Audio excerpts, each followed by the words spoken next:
Boa tarde a todos. Muito obrigado, Numa, pelo convite de todos vocês aqui, para dar falar um pouco sobre o mito e a história, ou o mito e a ciência. Como é que um discurso que fala de uma origem que hoje em dia você vê que não é uma origem objetiva, clara, como é que na humanidade esse que era predominante até uns anos atrás, para os gregos, para os egípcios e outras sociedades, ela foi perdendo a força, e para os povos indígenas continua ainda presente essa narrativa, esse discurso que trata de questões que a gente não pode dizer que sejam tão claras, que sejam objetivas, que sejam históricas, que sejam comprováveis. E, no entanto, as pessoas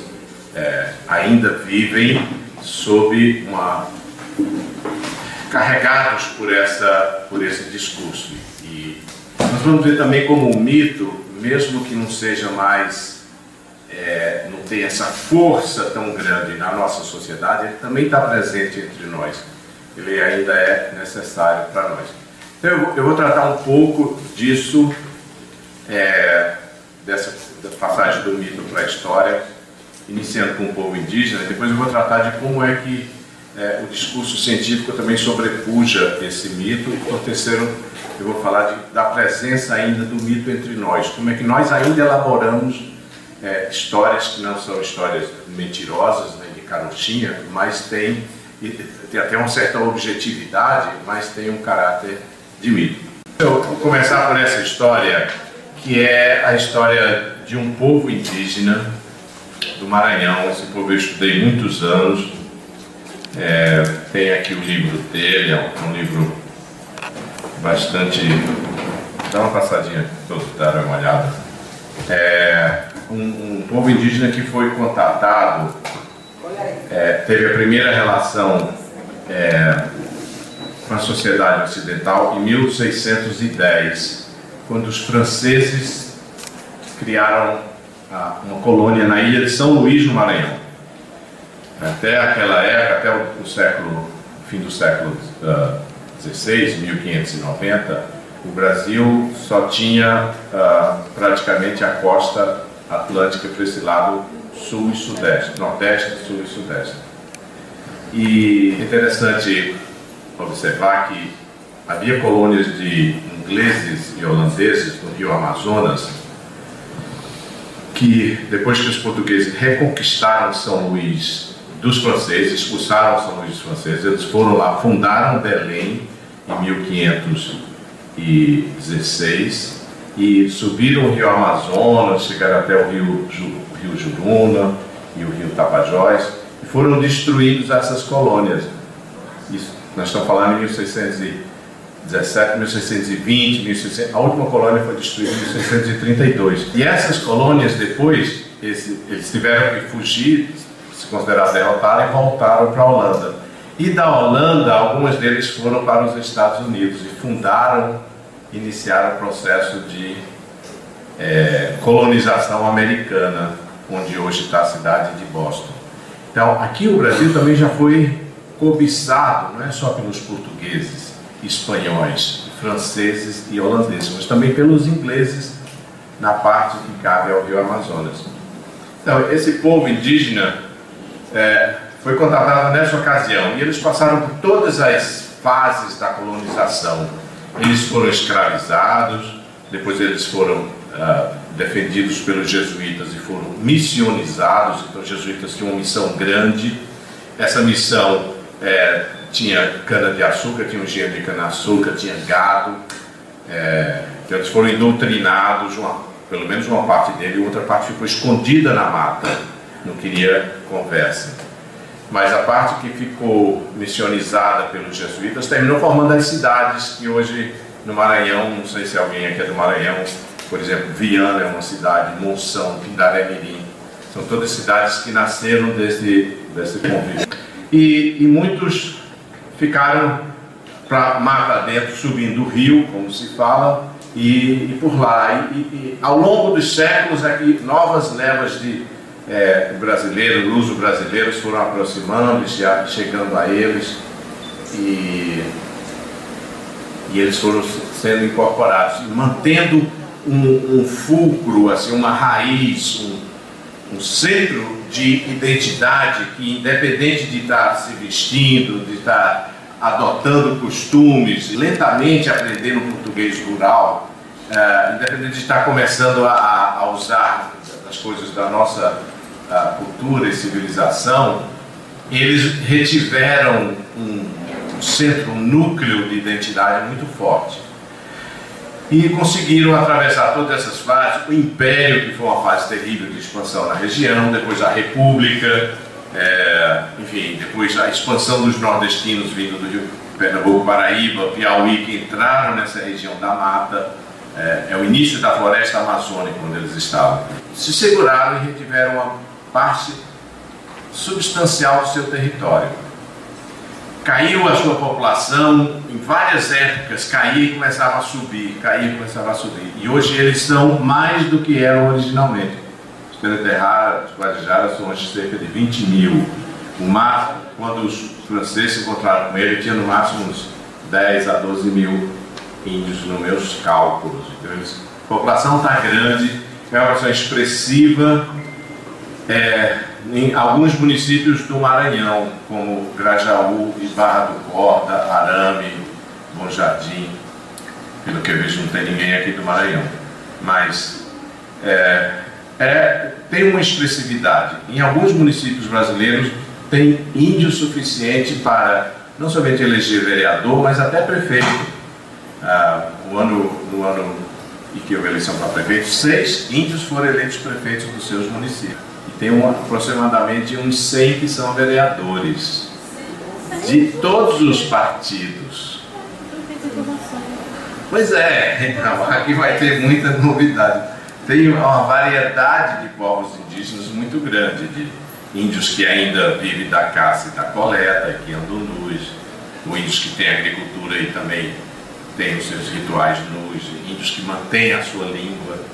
Tem ainda cerca de 170 línguas faladas no Brasil, de diferentes troncos linguísticos e famílias linguísticas, línguas incompreensíveis umas com as outras, e tão diferentes que são.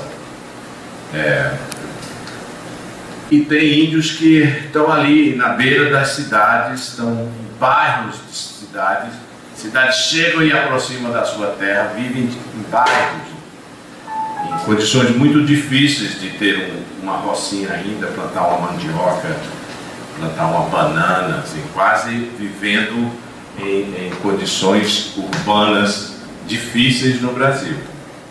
Sobretudo isso no Mato Grosso do Sul. E tem outros casos interessantes de índios cujos povos nem eram de um determinado local e aqui estão. Por exemplo, esses índios que tem aqui no Rio de Janeiro, se você for a Bracuí, a Paraty-Mirim, mas subindo, depois de Paraty-Mirim você sobe, tem um lugar chamado Araponga. Aqui apareceram em Niterói, ali numa praia da Camboinha, e que hoje estão ali o prefeito de, como é o nome daquela cidade vizinha? Maricá, abriu um espaço para eles. Quer dizer, esses índios nem daqui são, eles vieram há uns 80, 60 anos do sul do Brasil e a maioria do Paraguai. Eram índios guarani que foram missionizados pelos jesuítas. Quando os jesuítas foram expulsos, eles penetraram nas matas do Paraguai, ficaram lá escondidos 50, 60, 100 anos, depois vieram saindo aqui, sempre na ideia de que iriam encontrar uma terra sem males, eles falam assim, no seu mito, de que existe em algum lugar uma terra sem males, algo parecido com o que a gente chama de paraíso, né? Só que você pode chegar lá em vida, o que é muito melhor do que em morte, né? Então, você se esforça mais para chegar lá ainda quando está viva, tem rituais para alcançar essa espiritualidade, etc. Então esses índios nem são originalmente daqui do Rio de Janeiro, e aqui estão.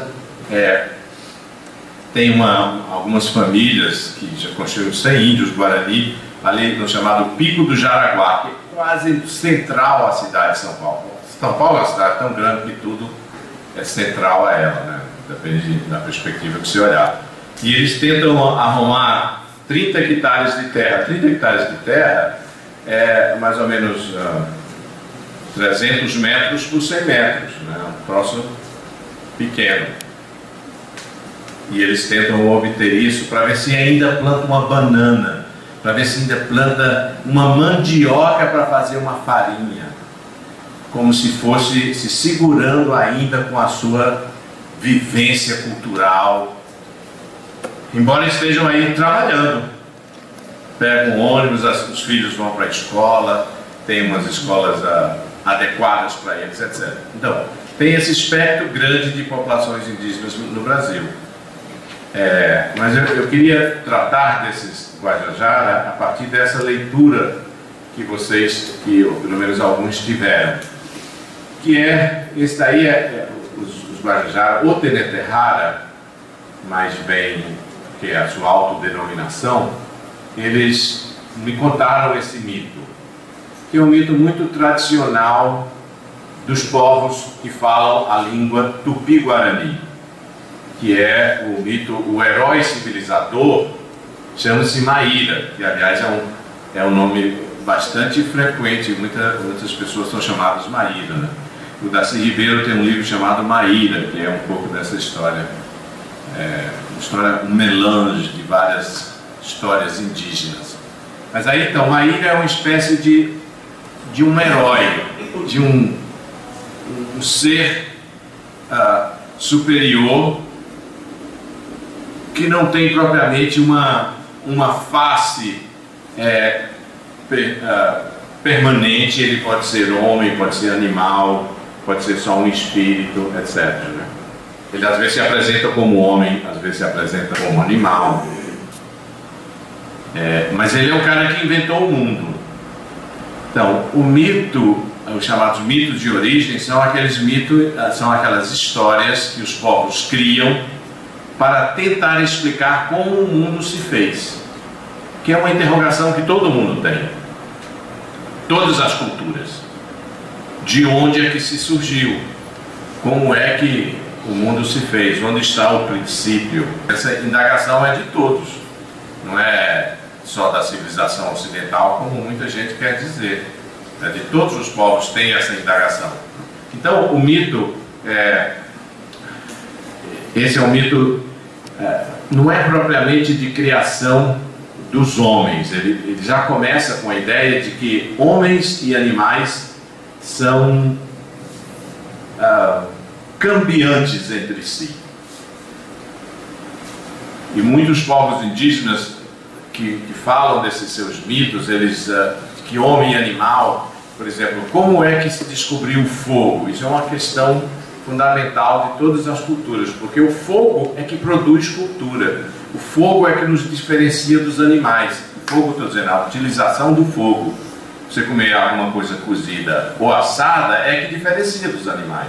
Essa é praticamente a única diferença essencial que nós temos dos animais. Porque as outras coisas a gente fala, etc., mas os animais também emitem voz e têm compreensibilidade, etc. Mas comer coisas assadas, só nós, né? Ou cozidas.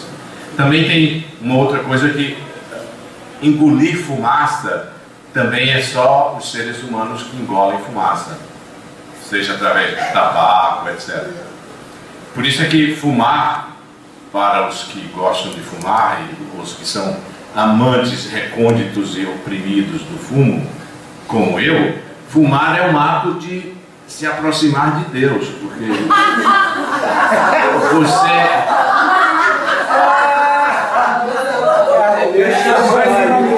e a fumaça do tabaco, como de outras ervas medicinais que temos por aí, ela nos inebria. A gente cheira elas, ou engole, ou absorve para ficar inebriado. de algum modo. E o enebriar-se é mudar de condição de percepção da consciência. E isso significa de querer transcender a sua humanidade, não só a sua animalidade, mas a sua humanidade corriqueira. Por isso é que você quer transcender. Então, toda vez eu sou um amante de fumo, mas eu parei de fumar porque realmente eu tinha que parar. Mas há uma semana, né?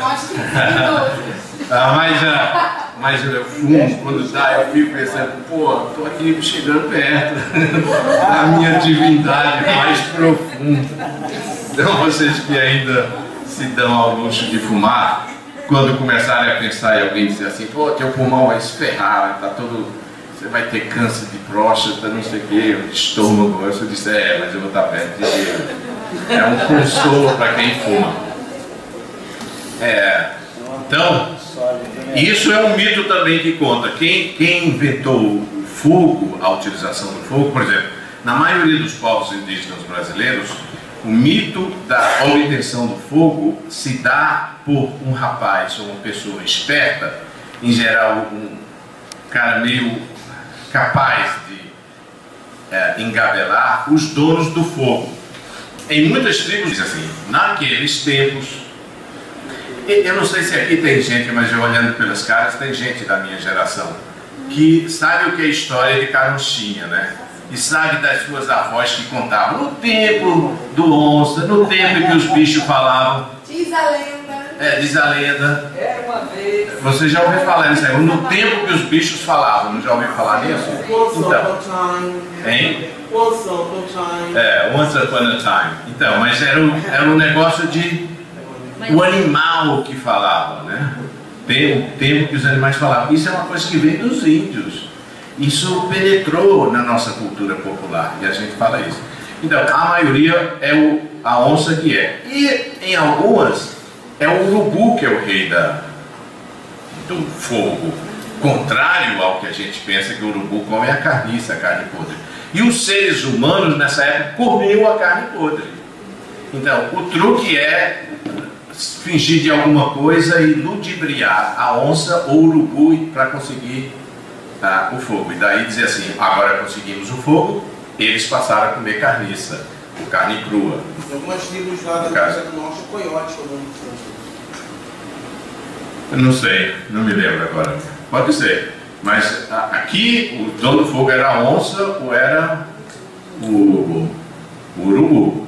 Bem, então o mito é uma história que tenta explicar alguma coisa que faz algum sentido.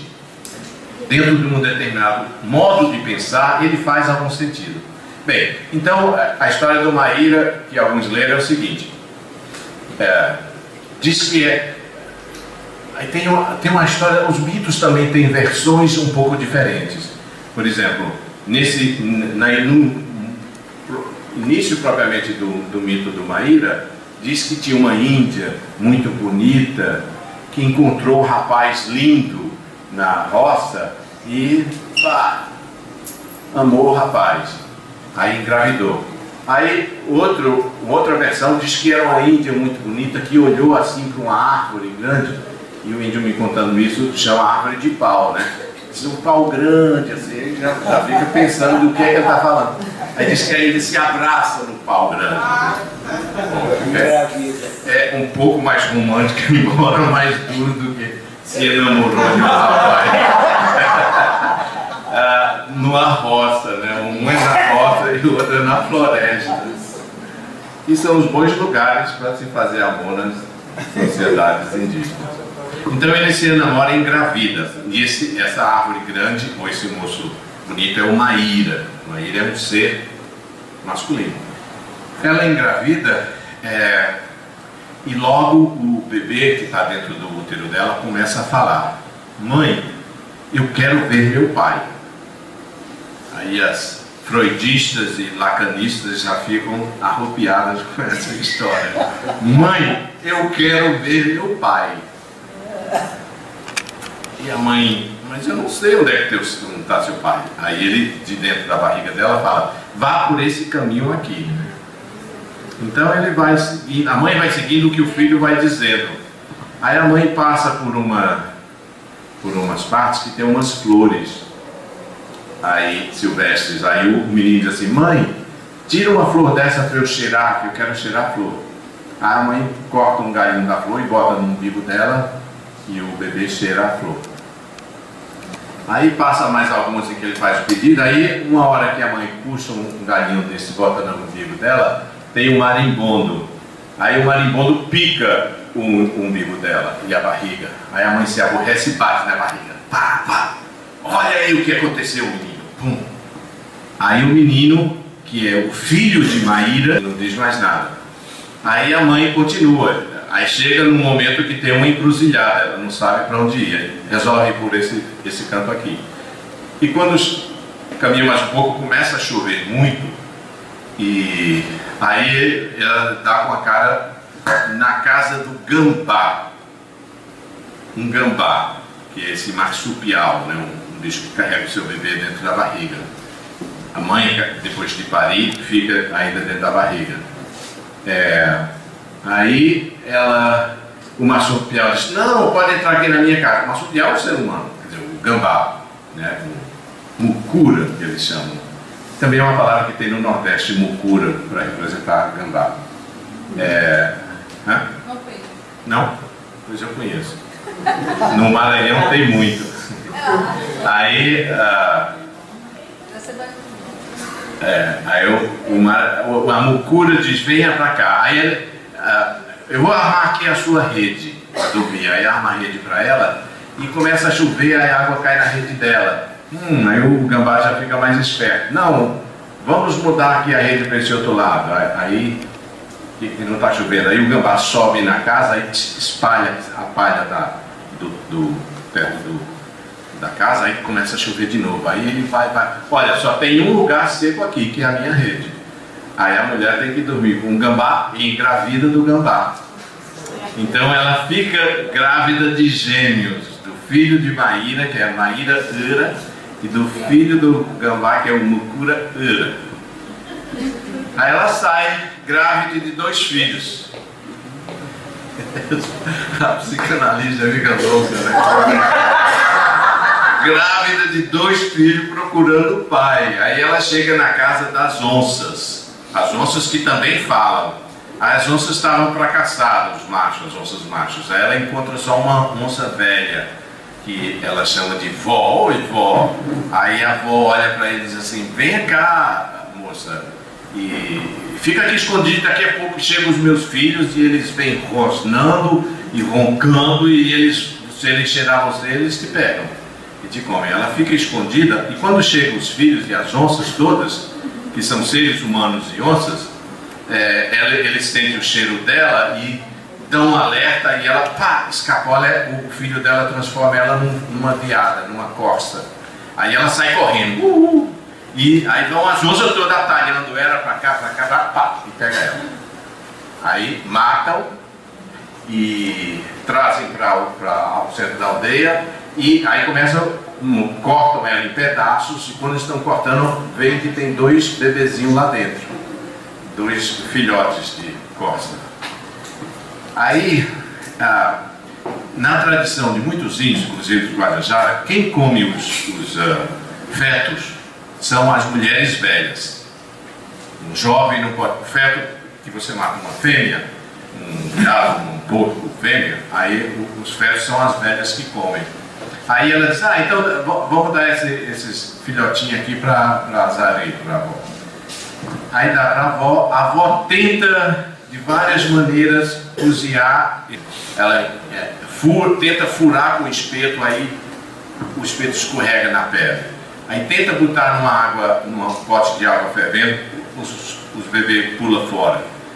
Aí ela desiste depois de um certo tempo e bota numa cestinha e guarda com um cantinho e diz: amanhã eu resolvo isso. Aí quando ela acorda de manhã, esses 2 veadinhos, que eram os bebês da mãe, se transformam em 2 cutias. Aí ela olha aquelas cutias e diz: eu vou criar essas cutias. Aí passa um dia. No outro dia as cutias viram capivara, no outro dia viram porco, no outro dia, aí vão virando várias coisas ao longo do tempo. todos os animais, esses bichinhos, porque tem o Maíra-Ira, que é o filho de Maíra, que é o encantador, né? É o demiurgo, que sabe fazer as coisas. Bem, aí eles crescem, um dia eles crescem, estão caçando com as flechinhas, etc. Aí um Chechel, cantando assim, diz: eu sei quem matou sua mãe. Aí o Maíra olha assim: como assim quem matou nossa mãe? Não sei, foi esse povo lá da tua aldeia que matou sua mãe. Aí ele se aborrece, chora, não sei o que, aí volta para casa, aí fala para a avó tenta fingir que não, e não sei o que mais, enfim. Aí eles resolvem se vingar. Aí eles vão, atravessam o rio, aí o Maíra-Ira, que é o demiurgo, começa a inventar as coisas da cultura.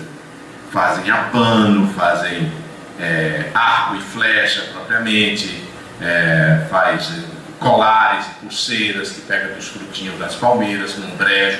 Você fala que é um brejo.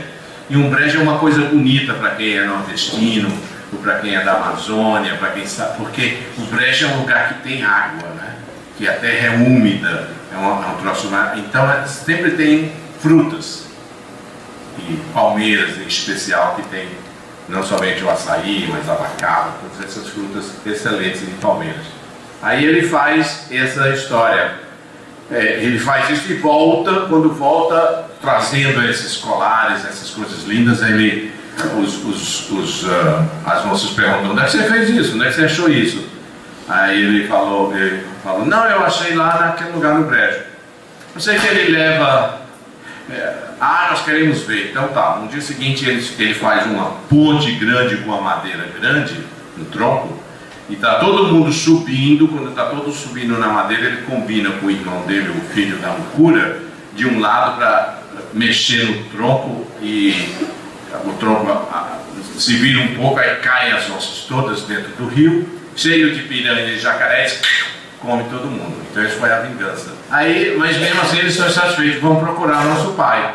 Aí faz várias aventuras, chega, descobre um pescador cuja linha em anzol é aquele membro imenso dele que ele joga e atrai, e faz não sei o que. Enfim, são muitas aventuras que ele faz, até que um dia ele encontra-se com Maíra, o seu pai. Aí o pai olha para ele e diz: vamos fazer uma casa? Aí ele chega e faz uma casa, que os índios chamam uma casa branca, isto é, caiada. Não é uma casa de palha, como é a tradição dos índios Guajajara originalmente. É uma casa de taipo que eles jogam o cal, pintam com cal e fica uma casa branca. E lá, uma ilha tem todas as mercadorias que são importantes na época em que esse mito foi fabricado.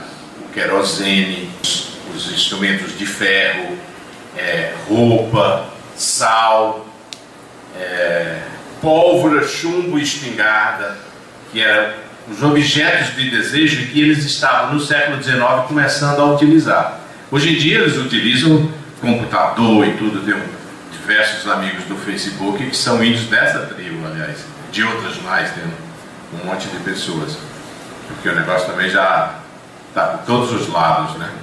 Mas aí eles diz que tem essa coisa toda aqui.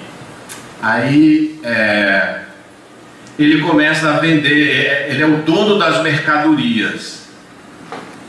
Aí quando ele estava falando isso, eu perguntei: mas o que é que eles são? Eles são os Caraiu, isto é, eles são os civilizados.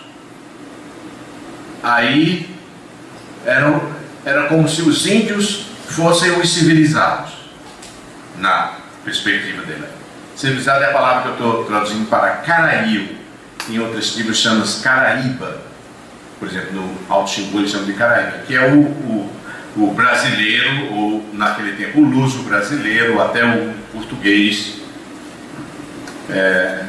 que os bens da civilização, que eles consideram importantes. Aí, bem, então ele era um civilizado. Aí de repente chega um navio um barco assim, que eram os portugueses. Aí os portugueses pedem para passar uma temporada aqui. Aí eles dizem, não, pode voltar. Aí os portugueses voltam. Aí passado um tempo vem de novo.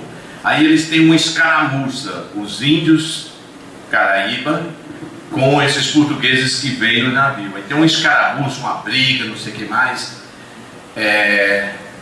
Aí eles fazem um acordo, e aí é que está, você vê que eles saem do plano mítico e já entram num plano histórico. Vêm os portugueses, que eles definem com o nome próprio, né? Só que os portugueses eram os índios, e eles eram os civilizados. Os portugueses eram os índios, isto era, estava num plano socioeconômico inferior ao que eles depois ficaram. Aí, passar dessas escaramuças, o que acontece? Os índios dizem assim, tá bom, não vamos mais brigar. Há um acordo que diz assim, vocês então ficam com espingarda, com querosene, com a roupa, o tecido, etc. E nós ficamos com arco e flecha, com as nossas danças, com não sei o que, e vamos morar no mato. Mas toda vez que a gente precisar de alguma coisa, vocês têm que nos dar. Então, toda essa coisa que a gente vê na situação dos povos indígenas na atualidade, de querer de volta as suas terras, de querer de volta uma predominância, um protagonismo na história do Brasil, é porque eles acham que os civilizados, os que tomaram por um acordo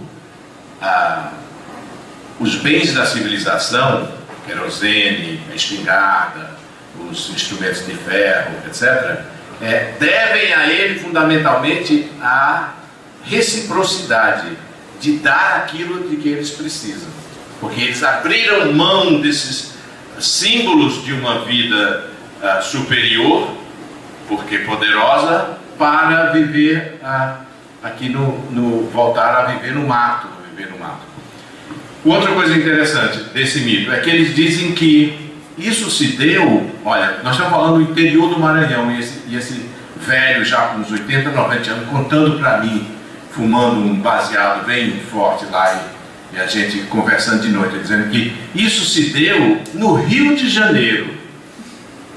Isto é, os Guajajara, Peneterrara se consideram que viviam aqui no Rio de Janeiro. Aí, ao longo do tempo, eles foram escorraçados do Rio de Janeiro para a Ilha do Maranhão, e da Ilha do Maranhão escorraçados rio acima para onde eles estão. Então, eles estão sempre fugindo da expansão que a civilização brasileira impõe sobre eles, e fugindo com essa mágoa terrível, que é a mágoa de quem perdeu a condição de superioridade socioeconômica. E tendo em mente nem em sua cabeça, e é um troço inconsciente, preciso perguntar para um rapazinho novo, ele não sabe disso. Ele só vai saber depois, uma certa idade, em que os velhos ficam contando, e que você começa a se interessar pela sua vida cultural. Quando você é moço numa situação ambígua como esses índios vivem, você não quer saber da sua tradição. Você só quer saber depois que você amadurece um pouco, depois que você experimenta as agruras, as frustrações de estar no mundo e no outro mundo ao mesmo tempo. Que você volta e repensa, né? Que você vai seguir o sentimento que é mais permanente nas mulheres do que nos homens, que é um sentimento de segurar a tradição. Então, quem segura nessas situações de muita pressão cultural sobre os índios, quem segura a tradição são as mulheres. Elas aqui têm que reproduzir, têm que criar os filhos, têm que continuar a vida, então elas se seguram mais. E no final, quando os rapazes vão virando homem e tendo filho, não sei o que, eles veem que aí eles começam a ver essa coisa. E então é a história de que, para concluir essa parte, é a história de que os índios têm um profundo ressentimento dos brasileiros, porque eles sentem que a sua vida foi eles estavam no centro do, digamos assim, do seu universo. Qual era o centro do universo quando eles ouviam falar em 1850? Quando eu acredito que esse mito foi se transformando em história.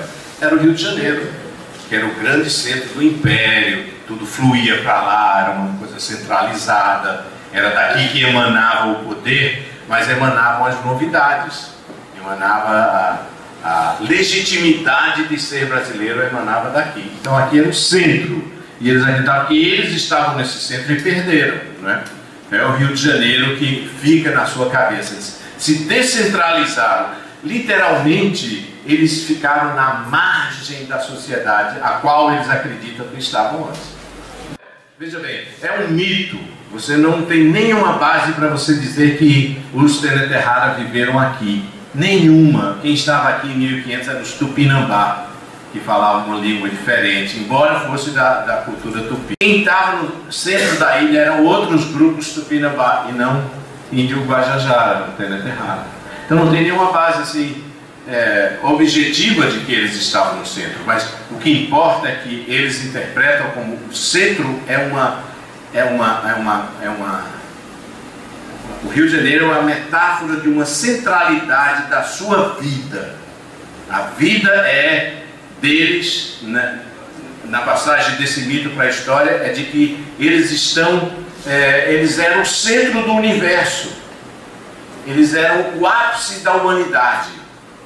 Quando os portugueses chegaram, os portugueses eram inferiores a eles, assim como os outros índios. Então, isso é um mito da força etnocêntrica necessária para você fazer parte de uma cultura e sentir que essa cultura é que leva você às suas melhores condições de vida, de pensamento e de humanidade, de ser figura humana em si. Então, e o processo histórico para ele, metaforicamente, mitologicamente, é o processo da saída para a marginalidade. Então, o mito conta uma história real, do ponto de vista da facticidade, do fato, do empírico, mas ele conta uma coisa verdadeira do ponto de vista do sentimento e da realidade que eles vivem. Eles saíram da centralidade do mundo, do universo, para a sua marginalidade. E vivem com esse rancor de que esse processo, para ter sido legítimo, aceitável, tinha que corresponder a uma generosidade daquele que abduziu, retirou ele dessa centralidade, que somos nós, partícipes da civilização brasileira. Então eles sempre acham que, fundamentalmente, quando vão ficando mais velhos aqui, esse mito ressurge dentro dele e faz com que eles pensem: pô, esses civilizados são uns traíras, são uns sem palavra. Nós fizemos um acordo, toda vez que a gente precisasse tinha que dar, e não dão, não devolvem as terras, não dão emprego, tudo mais que eles querem, né? Nessa ambiguidade atual de ser índio e de ser partícipe da civilização brasileira. Então, essa é a história que eu pedi para vocês lerem, que é como se dá a passagem do mito para a história, como um mito entra na linhagem da história, no cursor da história, e ao mesmo tempo ele entra como uma passagem mitológica e ainda faz sentido. Ele descreve uma realidade não pela factualidade, mas pela metaforização dos processos que lhes aconteceram. Tem o realismo de eles eram anjos, tinham a sua vida completa, estavam no centro do seu universo, do universo concebido, e foram deslocados. E mais, eles foram deslocados porque eles quiseram, porque eles assim, tá bom, nós vamos dar, vocês ficam com a espingarda, vocês ficam com ferro, vocês ficam com querosene, vocês ficam com a roupa, com a casa caiada, e nós vamos aqui ficar com a nossa casa de folhas e de galhos, e a nossa aldeia do jeito que nós queremos, o nosso arco e flecha, o nosso tingui para matar peixe, etc. Tem povos, por exemplo, os povos latino-americanos, os demais, têm uma mágoa danada da Espanha. Porque a Espanha é poderosa. Portugal, a gente olha assim e pensa, engraçado, né? Podia ser uma província brasileira, mais. Aliás, como o Zé Bonifácio achava, vira uma província. Aqui é capital de Portugal, Algarves e o Novo Mundo. E Portugal virava uma província, ficava muito melhor. Se aqueles caras não fossem burros verdadeiramente, não aceitassem esse acordo que se fez, que se propôs em 1820, antes da independência do Brasil. Os índios assim, por que nos atormentam? E nós até dizemos assim, você leva toda a nossa riqueza, leva o ferro, leva a borracha, leva o café, o que é que me dão de troco? Só opressão. A gente não tem esse discurso? Você pode achar um pouco babaca o discurso, mas tem. E a gente vive se magoando, choramingando desse discurso. Não tem coragem de ter outro discurso senão esse de choramingar. Deixa eu contar uma outra história. Aqui em Cabo Frio, o Brasil, digamos, foi descoberto, entre aspas, em 2 de abril de 1500, passaram mais alguns dias, saiu em 1º de maio, em direção à Índia, e deixou esses dois degradados. Um ano depois, já estavam fazendo uma expedição, cujo piloto era o Américo Vespúcio. E ele veio aqui e veio nomeando os cabos, as pontas de terra pela costa brasileira. Ele chegou aqui em Cabo Frio e criou o que se chamava naquela época de feitoria, uma espécie de um povoado para fazer troca, né? Um posto de troca. E então ele fez isso para trocar o pau-brasil. Já estava o negócio da importância do pau-brasil, que você molha ele, espreme, dá uma cor linda, um escarlate lindo, que era usado como coisa real, né? Para atingir o linho real, etc. Então era um valor danado que tinha o pau-brasil. Então eles fizeram essa feitoria e tiveram relação com os índios. E uma relação muito interessante de convivência durante alguns anos. Depois, e visitaram aqui, muito antes de portugueses, a Baía da Guanabara. Bem, aí esse trocinho durou alguns anos, e isso de 1502 a 1508, por aí. Aí desfez-se essa feitoria e quem estava em condições voltou. E alguns voltaram para a Holanda. Ficaram entre holandeses e ingleses, etc. Aí tem um sujeito maravilhoso chamado Thomas More, que também às vezes está em latim, Thomas Morus. Esse homem escreveu o livro em 1516, vai fazer 500 anos agora no próximo ano. Esse livro, Utopia, é um livro que inspirou Rousseau, que inspirou os iluministas, que inspirou Karl Marx, que inspirou todas as revoluções. Porque o livro diz assim, a vida que se vive é um artefato humano, é uma coisa humana, não é dada por Deus. Os homens fazem, portanto, os homens podem mudar. Então, o exemplo daquela ilha distante em forma de uma curvatura de uma meia-lua que tem montanhas para cima, que é, evidentemente, a Baía da Guanabara, um reflexo mitológico daquilo que os ingleses estavam desejando, uma vida melhor, porque a vida na Inglaterra estava se tornando um inferno. Tem receio porque esse Thomas More terminou, era um iluminista, um renascentista, era amigo do Erasmo de Roterdã, que é outra grande figura holandesa, etc. Mas ele foi contra o casamento de Henrique VIII, de quem ele era secretário, chanceler, de se casar com Ana Boleyn, que era a segunda mulher. Aí o Henrique VIII não estava aí para resolver a parada dos outros, ele criou a igreja anglicana, né? Então ele cortou a cabeça do Thomas More. Aí os católicos disseram que Thomas More é um santo, então é São Thomas More. E ele é o padroeiro dos advogados e contadores. Mas aí eu acho que os ingleses não querem homenagear porque eles mesmo cortaram a cabeça do cara, né? Eu acho que sentem vergonha. O grande filósofo dele de 1560, que chama-se Michel de Montaigne, escreveu os ensaios. Ele foi uma das primeiras que escreveu em forma de ensaio, não para provar nada, só para contar.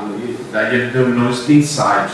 Ensaios no sentido até literal da nossa palavra, que é como se fosse rascunhos de alguma coisa. Então vou ensaiar, fazer aqui, como a gente ainda usa para peça teatral, né? Vamos ensaiar um ensaio. Que depois teve esse outro sentido de ser alguma coisa escrita, um estilo de escrever, etc. Então ele fazia como ensaios, depois de já um homem de idade que saiu da política, etc. Ele ficou no seu castelo e começou a escrever. Ele escreveu um chamado Dos Canibais, no qual ele compara o canibalismo e a antropofagia daqui desses índios do Brasil que matavam o seu inimigo e cozinhava, assava e comia a carne, comia oralmente o cara, porque ele queria adquirir a força. Então a justificativa era essa. Então, espantou todo mundo da Europa. Pô, que história é essa? Comer o seu próprio semelhante? Aí o Montaigne, que conversa com os índios Tupinambá que tinham sido levados para Paris, para Rouen, uma cidade do litoral da Normandia, pergunta para eles como é que é essa história, eles descrevem, e depois ele diz assim: olha, nós estamos vivendo aqui a briga entre os huguenotes, que eram os protestantes, com os católicos, e era uma briga ferrenha, era uma briga de você derreter chumbo no ouvido do outro, botar chumbo derretido, porque você acreditava em Nossa Senhora, e o outro porque não acreditava em Nossa Senhora. Era aquelas rodas que estica a pessoa até os músculos se partirem, etc. E você confessa ou não confessa? E você se espreme todo. Aí ele diz assim: quem é o selvagem aqui? Você que mata o seu semelhante honrando, que é para adquirir a sua força, ou você que tortura, que arrebenta com o corpo, que objetifica a pessoa, que retira dele a subjetividade e a alma, só virar corpo? Aí deixa isso no ar, né? Porque ele não vai resolver essa parada, né? Como assim nós também não resolvemos, mas isso é o essencial para se pensar na crítica ao etnocentrismo. E o Montaigne foi fundamental como europeu, que diz assim: olha, você não pode criticar aqui só porque eles estão fazendo coisas tão esquisitas. Olha para o teu umbigo, olha para o teu olho, para ver o que é que você está fazendo também. Então isso foi... Aí os franceses ficaram fascinados com isso. Toda vez que um índio quer ir para a França, ele é recebido por Hollande, por Mitterrand, o Raoni, o índio que usa o batoque, que é um índio fabuloso, é um índio carismático. Quando ele chega assim num parque, as crianças ficam querendo tocar ele assim, como se fosse um troço meio divino. Quando ele vai para lá, ele se hospeda no Georges Sand, que é o grande hotel dos reis de Paris, entendeu? Então eles têm esse fascínio pelos índios brasileiros. Os ingleses não têm tanto. Os ingleses se perderam na formulação do seu capitalismo, foi tão duro que eles perderam a originalidade de um Thomas More, de um Shakespeare ao longo da sua história. Vários povos indígenas que têm um alto nível, um alto índice de negritude neles. No Nordeste tem os índios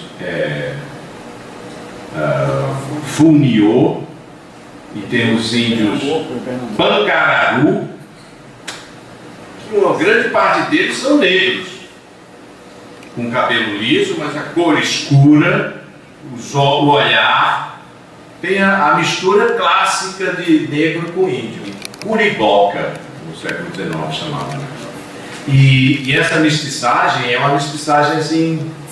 Outro dia eu estava contando para a Numa e para a Silvia umas coisas que eu tenho pensando em escrever, que é o seguinte: na história da mestiçagem brasileira, o mito principal da mestiçagem brasileira, o mito, aquela história que reconta uma realidade sem usar a empiria propriamente, é de que o mestiço brasileiro, o mulato, a mistura do branco com o negro, é feita pelo senhor com a negrinha da senzala, não é?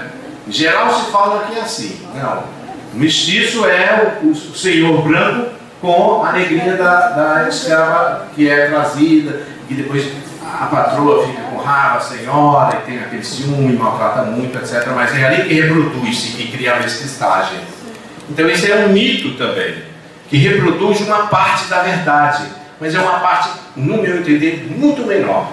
A maioria da mestiçagem que se deu no Brasil foi entre negros escravos com índias e vice-versa, juntando a senzala com as aldeias que estavam ao seu redor.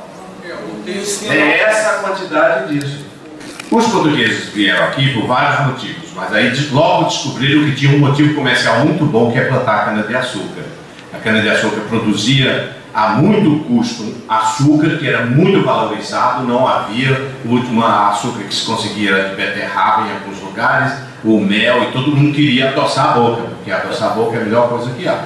Então custava caro, era um troço difícil de fazer, custava caro. Você tinha aqui o engenho. Então, para o engenho você tinha, no início você tentou escravizar e não conseguiu, aí você começou a importar africanos, tá? Então aqui trabalhavam os africanos no engenho.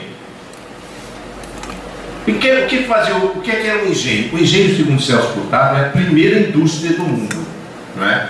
É aquela em que tem tarefas específicas, como uma roda que vai, aqui você faz uma coisa, aqui você faz outra, aqui você faz outra, né? Começa com o quê? Você derrubando uma mata, plantando a cana, colhendo essa cana, e já tudo tarefa já que veio outra. Derrubar uma mata não é brincadeira. Vocês, se já viram alguém derrubar uma mata com machado, não é brincadeira. Você derrubar uma mata que tem um árvore que tem um diâmetro de 2 metros, não sei quantos vão batendo, pá, pá, um dia, 2 dias para essa, e fazendo com que o buraco, a cunha que você vai abrindo aqui, faça com que a árvore caia sobre outras árvores e derruba umas 4 ou 5 você se aliviar.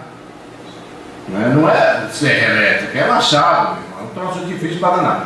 Então você fazia isso, depois você juntava a árvore seca, fazia coivara, quem se lembra a palavra coivara? Queimava a coivara, fazia o acero para não queimar mais. Depois você tinha que plantar, para plantar você tinha que ter antes as mudas, etc. Você aproveitava as cinzas do que foi queimado, que melhorava a terra momentaneamente. Depois, quando chegava na colheita, você tinha que levar uns jumentos com as cangalhas, com aquelas cangalhas de vara, para você botar a cana cortada, trazer para o engenho. Aqui no engenho tinha a roda de moer a cana-de-açúcar, em geral era uma roda de madeira, uma roda de madeira ou de pedra, em geral era de madeira, que espremia esse caldo que descia. Se você fosse um homem pobre ou um dono de engenho pobre, você tinha umas 4 ou 5 juntas de boi, que alguém tinha que cuidar desses bois para poder espremer a roda. Se você fosse um homem rico, você tinha uma roda para aproveitar a água de um riachinho para rodar, e você não precisava tudo isso tinha que ter um mecânico, tinha o cara fino nessa história. Aí depois você pegava esse caldo, botava nos tachos de cobre, tocava fogo, ficava olhando, quando estava queimando, transferir para outro, arrumar aquele ponto, para depois que tivesse esse caldo, você botar nos vasos, dessa forma, meu bem. Que forma é essa? De cabeça para baixo. Isso era um vaso assim, você derramava aqui vasos para botar o mel, e ele se cristalizar, era essa forma do pão de açúcar. Tá bem? Então, quem fazia 1.500 vasos todo ano, queimando numa olaria que não se abria naquela hora, que tinha que ter madeira seca? Aqui você tinha 20 ou 30 escravos africanos, né? Esses escravos africanos, cada um custava 100 mil réis em São Luís do Maranhão em 1700. 100 mil réis. O trabalho de um índio que você alugasse custava 1.000 réis por vários anos. O índio era barato. Então você pegava esses índios, para fazer essas coisas. E você convocava, aqui está um engenho com os escravos, aí você convocava aldeias de índio aqui, ó. Nas épocas de produzir a cana, que você precisava de mão de obra intensiva, você mandava um representante seu, que hoje em dia a gente chama de o gato, que é o cara que vai no caminhão e sobe aqui que nós vamos trabalhar na fazenda de fulano de tal. Vocês sabem disso, né? Tá aí para espalhar pelo Brasil. Mandava um gato que convocava 20 índios dessa aldeia, que chegava aqui e trabalhava durante 2, 3 meses fazendo a cerâmica pobre, quer dizer, rústica, para cristalizar o açúcar. O açúcar só cristaliza por causa do silício que está dentro da cerâmica. Ele não cristaliza assim, não. Tem que ter isso. Então tinha que ter esse barro, essa cerâmica para produzir. Aí você tinha que fazer como é que chama? A palha, aquelas coisas de palha, a cestaria toda que era necessária. Então os índios sempre trabalhavam subordinadamente, ancilarmente, eu chamo, como uma ancila, como uma coisa ligada, sem a devida importância ser dada. Então você tinha aqui escravos que você tinha que cuidar, eles custavam caro, eles comiam bem, e esses daqui não custavam nada, e eles que se virem. Esses daqui, em outras palavras, tinha carteira assinada, e esses daqui não tem carteira assinada. No Maranhão, durante 100 anos, a pessoa trabalhava 2 meses, o índio era convocado, trabalhava 2 meses, ganhava 2,10 metros de pano, um pano de algodão rústico e um machado. Por 2 meses de serviço. Ele mesmo providenciando a sua comida, mandando uns coleguinhas caçar e pescar. A fazenda dos jesuítas aqui em Santa Cruz, não tem uma tradicional, todo mundo sabe. Tinha uma aqui também no Meia, tem em Itaboraí, tem em São Pedro da Aldeia, em Macaé. Tudo era fazenda dos jesuítas e todos eles tinham esse princípio. Que os jesuítas tinham escravos africanos. E tinha os índios que eles pegavam, vamos doutrinar, vamos mudar não sei o que de Cristo, blá blá blá, não sei o que, e eles ficavam lá se virando,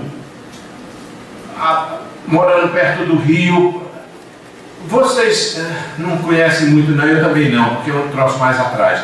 Mas ao longo do litoral brasileiro, até a década de 50, até a década de 60 praticamente, era pontilhada de vilas de pescadores, né? Todo mundo sabe mais ou menos. Até aqui em Copacabana ainda sobrou uma vila de pescador, né? Mas nesse litoral do Rio de Janeiro está cheio. Hoje em dia, a grande parte perdeu porque a classe média tomou, né? Eram praias belíssimas, está lá uma peixaria danada. Esse pessoal é que produzia a comida principal, tanto de escravo quanto de gente que trabalhava, que é o peixe. E o peixe salgado. E se você olhar na cara dessa gente, eu vejo em Búzios, que eu tinha uma prima que tinha uma casa que eu ia para lá, e tem a vida dos pescadores dele. Tem uma época que eles botaram a cara dos pescadores, dos líderes. Pô, é tudo uma mistura de branco, negro e índio. Essa é a base que foi formada ali dentro, que era o pessoal que pescava para alimentar os índios que estavam aqui, mas também a maioria dos escravos. Fala assim, não, os escravos comiam porco. Quem já criou porco sabe que é difícil para chuchu de criar porco.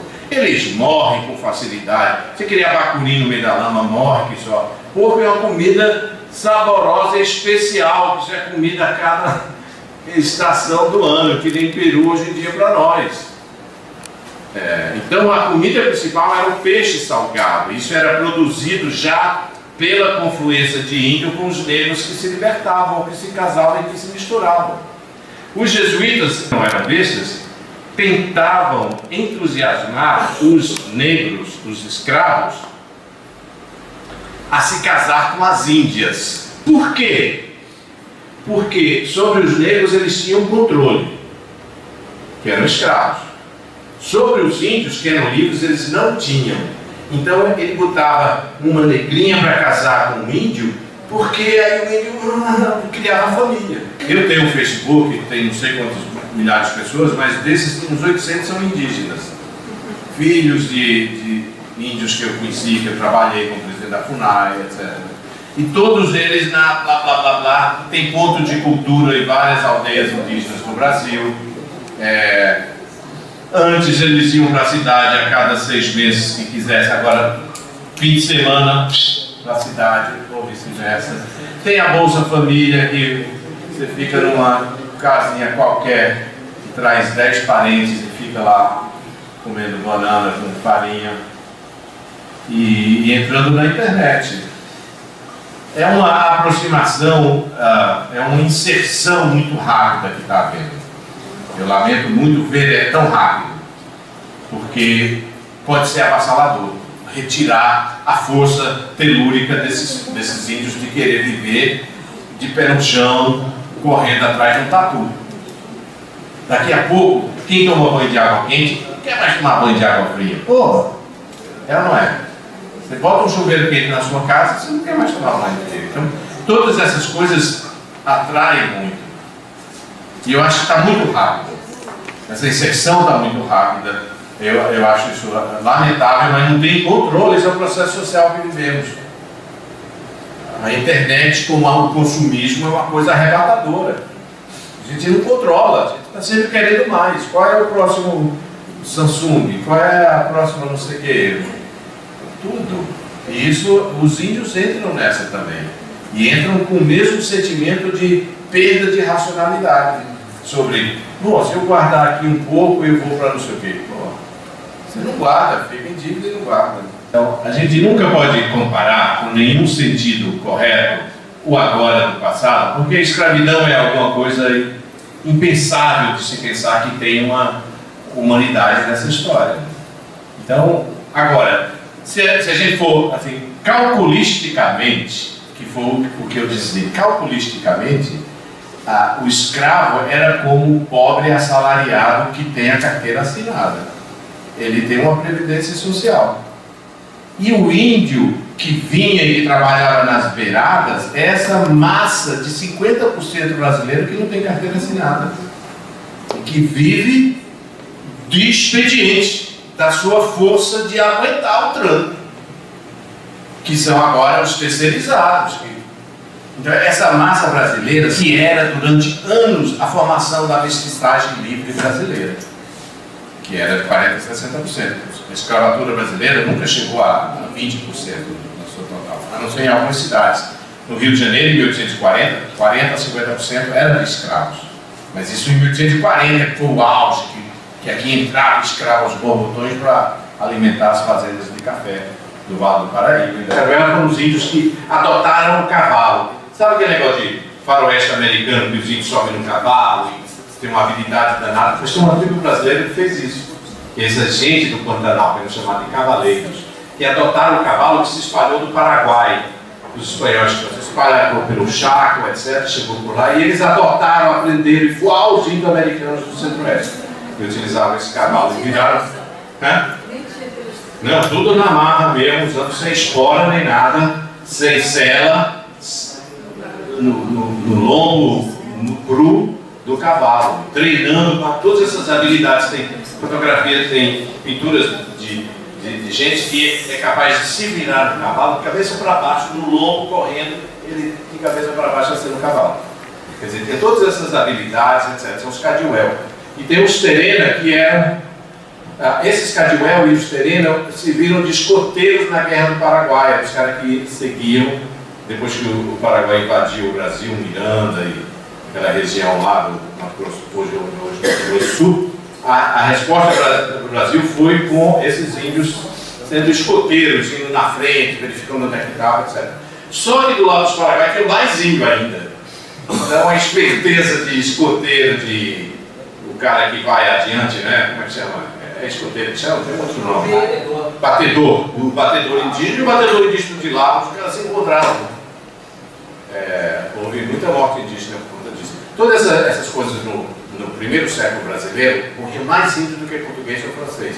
Essa batalha aqui da Guanabara retomada era uma retomada em que morreram 40 portugueses e 2.000 índios tupinambá. Mais para o bando de Goiás tem os índios Chavante, né? Que são os índios do Mário Juruna, que se lembra aqui do Mário Juruna, uma aldeia do povo indígena Suruí, que fica em Rondônia, que tem a sua terra e tem madeireiros, muitos anos de madeireiro, de roubar, etc. Esse cara se casou-se com uma mulher que era cabeça de uma ONG de meio ambiente. E ele viu que ele podia ajudar a criar uma visão de proteção ambiental de um modo mais simples do que sair caçando madeireiro escondido pelos caminhos que eles penetram a terra indígena. E ele ficou conhecido, etc.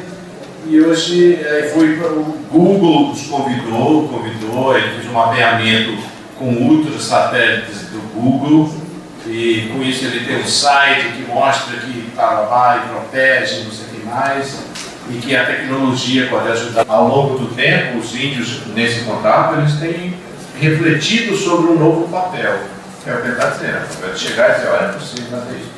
Agora, isso que você está falando é uma coisa que começou a ser feita ainda na década de 50, entre os índios mexicanos, do Equador, que começou essa história de cobrar dos antropólogos que os iam visitar. Então, começou antes desse negócio de foto, era só para você ficar numa aldeia, você tinha que pagar alguma coisa, trazer presentes. Então começou com essa forma. Já que nós estamos recebendo vocês têm que retribuir com alguma coisa. Há por trás de cobrar dois sentimentos. Um é assim, de que você está em xereta olhando para mim. Então, um troço chato, você está lá que nem um papagaio sendo filmado, né? Então você já se sente meio chateado com essa história. E outra é o sentimento de que você vai ganhar dinheiro com isso. Então se você vai ganhar, eu quero. Então tem umas coisas positivas disso e tem uns negócios negativos. Por exemplo, para o jovem antropólogo que vai, o custo é tão alto que tem milhares de jovens que gostariam de trabalhar e não têm mais coragem de trabalhar por conta de motivo incapacitado de fazer essa correspondência que os índios cobram. Cobrar da Rede Globo que vai filmar o Parupi é uma coisa. Cobrar do menino, de uma menina que vai passar 15 dias para fazer uma pesquisa sobre não sei o quê, que vai se comprometer com esse povo para toda a vida, é outra coisa. Então, hoje os departamentos de antropologia dão muitos semi-antropólogos com índios porque não nem aguentam mais. Durante muitos anos, até a década de 80, todo mundo achava que os índios iam morrer. Que o decréscimo era contínuo. As curvas demográficas de 5 milhões de índios alcançou 96 mil, 96 mil índios em 1955, quando Darcy Ribeiro era do Serviço de Proteção, TC, e parecia estar caindo. Então todo mundo pensava, que trabalhava com índio, pensava, nós temos que proteger, senão eles morrem. Aí os índios começaram a crescer de população. E hoje eles são 3 vezes mais do que eram há 30 anos atrás. Hoje os índios chegam a 650 mil. Na década de 80, quando eu escrevi a primeira versão do meu livro, era 280. Então houve um crescimento. Por quê? Acabaram-se as grandes doenças, não tem varíola. Segundo, essas outras que matam muito índio, catapora, sarampo, etc., estão tudo menos virulenta por causa da vacinação em massa, não é? E segundo, porque a aceitabilidade que foi crescendo desde a Segunda Guerra Mundial, desde o fim da Segunda Guerra Mundial, a civilização ocidental mudou um pouco, ela ficou acanhada diante do fato de que podia matar todo mundo e começou a se abrir para outras culturas. E os índios inconscientemente sentem isso, então eles têm muito mais orgulho de ser. Então eles vêm, né? Então todas essas mudanças, um órgão como a FUNAI ainda não sabe o que fazer deles. Não sabe se deve proteger ou não deve proteger. E no final os índios fazem o que quer hoje em dia, a não ser aqueles mais isolados que precisam de um barco para ir, de um avião para sair, essas coisas. Mas quem está perto faz o que quer, tem casamentos mestiços cada vez mais, não é? Para o bem e para o mal, porque o cara faz não sei o quê. Por exemplo, a coisa de não beber, o índio não pode beber álcool, não é? É lei, você não pode dar ao índio. Obrigada, mestre.